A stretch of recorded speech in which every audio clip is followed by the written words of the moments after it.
నమస్కారం ETV news కి స్వాగతం.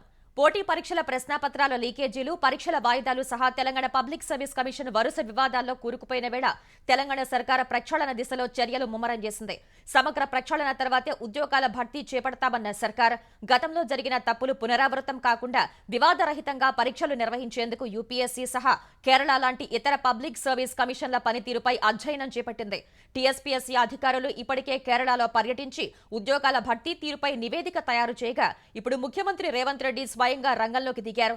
ఈ మేరకు యూనియన్ పబ్లిక్ సర్వీస్ కమిషన్ విధానాలపై అధ్యయనం చేసేందుకు రేవంత్ రెడ్డి ఇవాళ యూపీఎస్సీ చైర్మన్ మనోజ్ సోనీతో సమావేశమై చర్చించారు.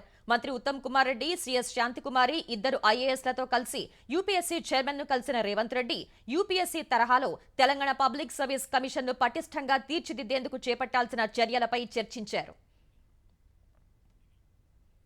ప్రజా సమస్యల పరిష్కారం కోసం కాంగ్రెస్ ప్రభుత్వం ప్రారంభించిన ప్రజావాణికి ఫిర్యాదులు వెల్లువెత్తుతున్నాయి.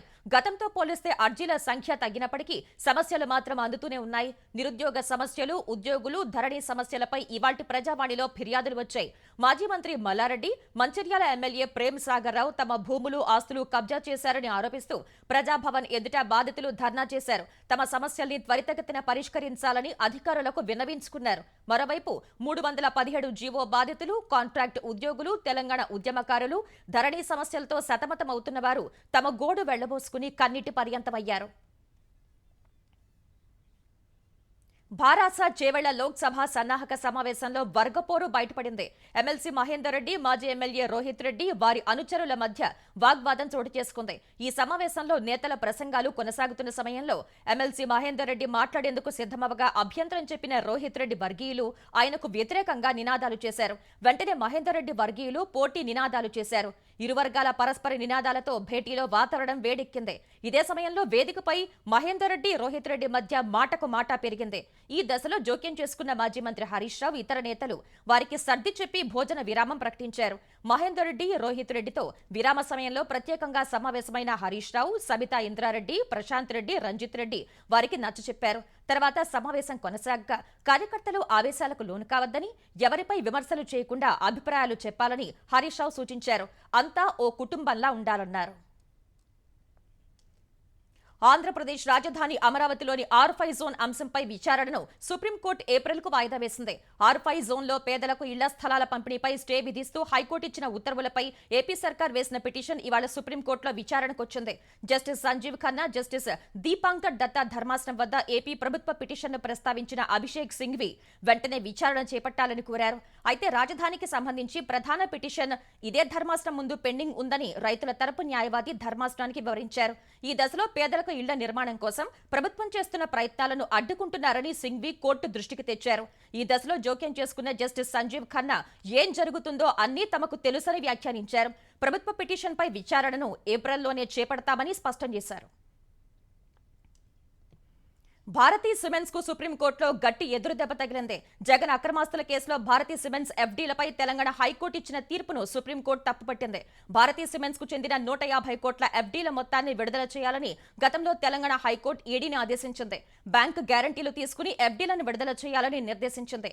ఈ తీర్పును ఈడీ సుప్రీంకోర్టులో సవాల్ చేసింది. ఈడీ పిటిషన్పై విచారణ జరిపిన సుప్రీంకోర్టు తీర్పును పునః పరిశీలించాలని హైకోర్టుకు సూచించింది. ఎఫ్డీలపై వచ్చిన వడ్డీనైనా విడుదల చేయాలంటూ భారతీ సిమెంట్స్ వేసిన అదనపు పిటిషన్ను సుప్రీంకోర్టు తోసిపుచ్చింది. ఎఫ్డీలు విడుదల చేయాలన్న తీర్పునే పునః పరిశీలించమని కోరినప్పుడు జప్తు చేసిన వాటికి వడ్డీ ఎలా వస్తుందని జస్టిస్ అభయ్ ఎస్ ఓఝా ధర్మాసనం ప్రశ్నించింది. ఈ వ్యవహారంలో దాఖలైన పిటిషన్లపై విచారణ ముగిసినట్టు తెలిపింది. అభ్యంతరాలు ఏవైనా ఉంటే హైకోర్టులోనే తేల్చుకోవాలని స్పష్టం చేసింది. ఆంధ్రప్రదేశ్లో సమస్యల పరిష్కారం కోరుతూ పారిశుధ్య కార్మికులు చేస్తున్న సమ్మె ఉధృత రూపం దాల్చింది. వినూత్న నిరసనలతో కార్మికులు కదం తొక్కుతున్నారు. ప్రకాశం జిల్లా కనిగిరిలో మున్సిపల్ కార్మికులు అవుట్సోర్సింగ్ సిబ్బంది అర్ధనగ్న ప్రదర్శన నిర్వహించారు. అనంతపురం జిల్లా రాయదుర్గంలో భిక్షాటన చేస్తూ నిరసన తెలిపారు. అనంతపురం నగరపాలక సంస్థ కార్యాలయం ఎదుట శిరోముండనం చేయించుకుని నిరసన తెలిపారు. పుట్టపర్తిలో రోడ్డుపై బైఠాయించి పొర్లు దండాలు పెడుతూ నిరసన తెలిపారు. నెల్లూరు ఇరుకళల పరమేశ్వరి ఆలయంలో కార్మికులు పొర్లు దండాలు పెట్టి జగన్ మనసు మార్చాలని నినాదాలు చేశారు. కడపలో ప్రైవేట్ వ్యక్తులతో చెత్త తరలించేందుకు అధికారులు యత్నించగా కార్మికులు అడ్డుకున్న కార్మికుల్ని పోలీసులు బలవంతంగా పోలీస్ స్టేషన్ కు తరలించారు. కడప నగరపాలక కార్యాలయం ఎదుట మున్సిపల్ కార్మికులు శిరోముండనం చేయించుకుని నిరసన తెలిపారు. ఒంగోలు పురపాలక కార్యాలయం ఎదుట కార్మికులు వంటవార్పు చేపట్టారు. కర్నూలు జిల్లా ఎమ్మిగనూరులో మున్సిపల్ కార్మికులు ఉరి వేసుకున్నట్లు చేస్తూ నిరసన వ్యక్తం చేశారు. ఆంధ్రప్రదేశ్లో అంగన్వాడీల సమ్మె 25వ రోజు ఉధృతంగా సాగుతోంది. విజయనగరం జిల్లా బొబ్బిల్లో అంగన్వాడీ ఆందోళనలకు మాజీ మంత్రి సుజయ్ కృష్ణ రంగారావు సంఘీభావం తెలిపారు. కోనసీమ జిల్లా ముమ్మిడివరంలో 25 ఆకారంలో కూర్చుని అంగన్వాడీ సిబ్బంది నిరసన వ్యక్తం చేశారు. కనీస వేతనం అమలు కోరుతూ కాకినాడ జిల్లా తునిలో అంగన్వాడీలు సోది చెబుతూ నిరసన తెలిపారు. పుట్టపర్తిలో ఆర్డీఓ కార్యాలయం ఎదుట ఆందోళన చేసిన అంగన్వాడీలు సమస్యలు పరిష్కరించాలని గంగిరెద్దుకు వినతి పత్రం అందించారు. ఒంగోలు కలెక్టర్ కార్యాలయం ఎదుట ధర్నా చేశారు. అనంతపురం జిల్లా ఉరవకొండలో అంగన్వాడీలు చేస్తున్న నిరవధిక సమ్మె 25వ రోజుకు చేరింది. కళ్యాణదుర్గం తహసీల్దార్ కార్యాలయం ముందు అంగన్వాడీలు కోలాటం వేస్తూ నిరసన తెలిపారు. సమగ్ర శిక్ష కాంట్రాక్ట్ అవుట్ సోర్సింగ్ ఉద్యోగులు విజయవాడలోని సమగ్ర శిక్ష రాష్ట్ర ప్రాజెక్ట్ డైరెక్టర్ కార్యాలయం ముట్టడి ఉద్రిక్తంగా మారింది.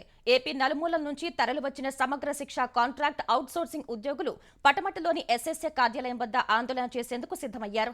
అయితే పోలీసులు వారిని అడ్డుకుని కొందరిని పోలీస్ స్టేషన్లకు తరలించారు. మరికొందరిని ఆటోనగర్లోని ఆటోమొబైల్ టెక్నీషియన్స్ అసోసియేషన్ హాల్ కు తరలించారు. ఈ చర్యపై ఆగ్రహించిన సమగ్ర శిక్ష సిబ్బంది న్యాయమైన తమ డిమాండ్ల సాధన కోసమే తాము ఆందోళన చేస్తున్నామన్నారు. ప్రభుత్వం తమ సమస్యలపై ఉద్యోగ సంఘ ప్రతినిధులతో చర్చించి పరిష్కారానికి చర్యలు చేపట్టనందునే సమ్మెకు వెళ్లాల్సి వచ్చిందని వారు ఆవేదన వ్యక్తం చేశారు. కేజీబీవీలోని మహిళా ఉద్యోగుల్ని భయభ్రాంతులకు గురి చేయడం సహా బలవంతంగా విధుల నుంచి తొలగించడం చట్ట వ్యతిరేకమని వివరించారు. ఇప్పటికైనా బెదిరింపులు ఆపి ఉద్యోగుల్ని తొలగిస్తూ ఇచ్చిన ఉత్తర్వులు రద్దు చేయాలని డిమాండ్ చేశారు. సమగ్ర శిక్షలో పనిచేసే అన్ని విభాగాల ఉద్యోగుల్ని విద్యాశాఖలో విలీనం చేసి వారి సేవల్ని క్రమబద్ధీకరించాలన్నారు. అటు సమగ్ర శిక్షా సిబ్బందితో మధ్యాహ్నం అధికారులు జరిపిన చర్చలు ఫలించలేదు. విశాఖలో నిజం గెలవాలి యాత్ర కొనసాగిస్తున్న తెలుగుదేశం అధినేత చంద్రబాబు సతీమణి భువనేశ్వరి ఇవాళ మరో ముగ్గురిని పరామర్శించారు. చంద్రబాబు అరెస్టుతో మనస్తాపానికి గురై చనిపోయిన 33వ డివిజన్ వెంకటేశ్వర మెట్టకు చెందిన పార్టీ కార్యకర్త జాగరపు చిన్న కుటుంబాన్ని పరామర్శించారు. తర్వాత 41వ డివిజన్ జ్ఞానపురంలో మృతి చెందిన మలిశెట్టి రమణ కుటుంబాన్ని ఓదార్చారు. ఆ తర్వాత 45వ డివిజన్ తాడిచెట్లపాలెం వెళ్లిన భువనేశ్వరి అక్కడ తెలుగుదేశం కార్యకర్త కనకరాజు కుటుంబాన్ని పరామర్శించారు. 3 కుటుంబాలకు భువనేశ్వరి 3 లక్షల రూపాయల ఆర్థిక సాయం అందించారు. ఈ సమయంలో భువనేశ్వరి వెంట గంటా శ్రీనివాసరావు, వంగలపూడి అనిత ఉన్నారు. అర్హత ఉన్న ప్రభుత్వ పథకాల లబ్ధి పొందని వారిని గుర్తించి ప్రత్యేకంగా సాయం చేస్తున్నట్లు ముఖ్యమంత్రి జగన్మోహన్ రెడ్డి తెలిపారు. ఏదైనా కారణంతో గత 6 నెలల్లో వివిధ పథకాలు పొందని వారికి ఇవాళ నిధులు విడుదల చేసినట్లు చెప్పారు. మొత్తం 68,990 మంది అర్హుల ఖాతాల్లో 97,76,00,000 జమ చేసినట్లు వెల్లడించారు. ఇందులో అమ్మఒడి, జగనన్న చేదోడు, ఈబీసీ నేస్తం, వైఎస్ఆర్ వాహనమిత్ర, మత్స్యకార భరోసా, కళ్యాణమస్తు, షాదీ తోఫా, వైఎస్ఆర్ కాపు నేస్తం, నేతన్న నేస్తం పథకాల లబ్ధిదారులు ఉన్నట్టు తెలిపారు. కొత్తగా 1,17,161 మందికి పింఛన్లు మంజూరు చేస్తున్నట్లు జగన్ వెల్లడించారు. 1,11,321 మంది కొత్తగా బియ్యం కార్డుల్ని మంజూరు చేస్తున్నామని, 6,314 మందికి ఆరోగ్యశ్రీ కార్డులు, 34,623 మందికి కొత్తగా ఇళ్ల స్థలాలు మంజూరు చేస్తున్నట్లు తెలిపారు. భారత అంతరిక్ష పరిశోధన సంస్థ ఇస్రో మరో ముందడుగు వేసింది. జనవరి 1న పిఎస్ఎల్వి C-58లో గగనతలంలోకి పంపిన ఫ్యూయల్ సెల్ ను విజయవంతంగా పరీక్షించినట్లు ఇస్రో తెలిపింది. అంతరిక్షంలో దాని పనితీరును విశ్లేషించడం సహా డేటాను సేకరించినట్లు సామాజిక మాధ్యమం ఎక్స్లో పోస్ట్ చేసింది. భారత అంతరిక్ష కార్యకలాపాల భవిష్యత్ మిషన్ల కోసం polymer electrolyte membrane fuel cell ని అభివృద్ధి చేసినట్లు ఇస్రో తెలిపింది.